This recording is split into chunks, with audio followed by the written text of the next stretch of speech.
জাতিকে বিভক্ত করতে ষড়যন্ত্রকারীদের চক্রান্ত থেমে নেই মন্তব্য করে বিএনপি মহাসচিব মির্জা ফখরুল ইসলাম আলমগীর বলেছেন, বাংলাদেশকে সত্যিকারের গণতান্ত্রিক রাষ্ট্র বিনির্মাণে সবাইকে ঐক্য অটুট রাখার আহ্বান জানান তিনি।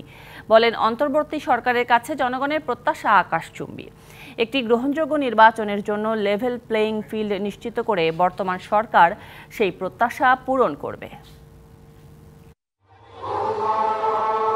জুলাই আগস্টের ছাত্র জনতার অভ্যুত্থান ও স্বৈরাচারের বিরুদ্ধে গণ আন্দোলনে নিহতদের স্মরণে শনিবার বিকেলে কেন্দ্রীয় শহীদ মিনারে বিএনপির স্মরণ সভা। বৃষ্টি উপেক্ষা করে জাতির বীর সন্তানদের প্রতি শ্রদ্ধা জানাতে স্মৃতির মিনারে ঢল নামে বিএনপির সর্বস্তরের নেতাকর্মীর। যোগ দেন সমমনা রাজনৈতিক দলের নেতারা, সামিল হন শহীদ পরিবারের সদস্যরাও। আওয়ামী দুঃশাসনের সরকার দুইটা মাত্র থিওরিতে বিশ্বাস করে, এক হলো শত্রু, এক হলো ষড়যন্ত্র।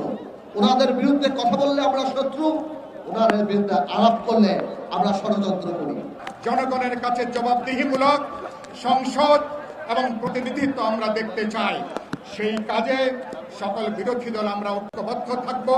সরকারকে বলতে চাই, সংস্কার করেন ভালো কথা, কিন্তু অনন্তকালের জন্য সকল সংস্কার করাটা আপনাদের দায়িত্ব না। গণতন্ত্র পুনরুদ্ধারের আন্দোলনে নিহতদের রাষ্ট্রের পক্ষ থেকে ক্ষতিপূরণ ও ভাতা দেওয়ার দাবি জানান বিএনপি মহাসচিব মির্জা ফখরুল ইসলাম আলমগীর। আমি অনুরোধ করব এই ইন্টারিম গভর্নমেন্টের কাছে, আজকে আমার যে সমস্ত ভাইরা পঙ্গু হয়েছেন, আজকে যারা নিহত হয়েছেন এই 16 বছর ধরে বর্তমানে এই আন্দোলনে, তাদের সকলকে রাষ্ট্রের তরফ থেকে তাদের ক্ষতিপূরণ দিতে হবে। 250-টিরও বেশি ডিজাইন অপশন নিয়ে ওয়ালটন স্মার্ট ফ্রিজ, বোঝে আপনার প্রয়োজন। এবং তাদেরকে ভাতা দিতে হবে, প্রদান করতে হবে। বিরোধীরা হায়নার মতো লুকিয়ে আছে আক্রমণ করতে, তাই নিজেদের মধ্যে ঐক্য অটুট রাখার আহ্বান জানান মির্জা ফখরুল। এখনো চতুর্দিকে নাগিনীরা ছড়াইছেন সাপ, সেই তাদের চক্রান্ত তারা বিভিন্নভাবে ছড়াচ্ছে এবং আমাদেরকে বিভক্ত করবার চেষ্টা করছে। আজকে আমাদের যেটা প্রয়োজন সবচেয়ে বেশি, তা হচ্ছে আমাদেরকে ঐক্য, যে ঐক্য নিয়ে আমরা দীর্ঘ 16 বছর লড়াই করেছি, সেই ঐক্যকে অটুট রাখা এবং কোনো মতেই তাদের চক্রান্তে পা না দেওয়া।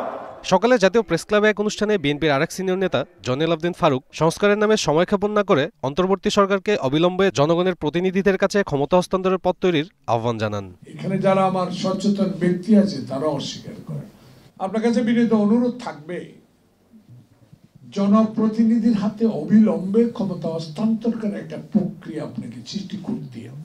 এদিকে রবিবার আন্তর্জাতিক গণতন্ত্র দিবস উপলক্ষে নয়াপল্টনে সমাবেশ স্থগিত করলেও বিভাগীয় শহরগুলোতে শোভাযাত্রা করবে বিএনপি। সাব্বির রোজ, ডিবিসি নিউজ, ঢাকা।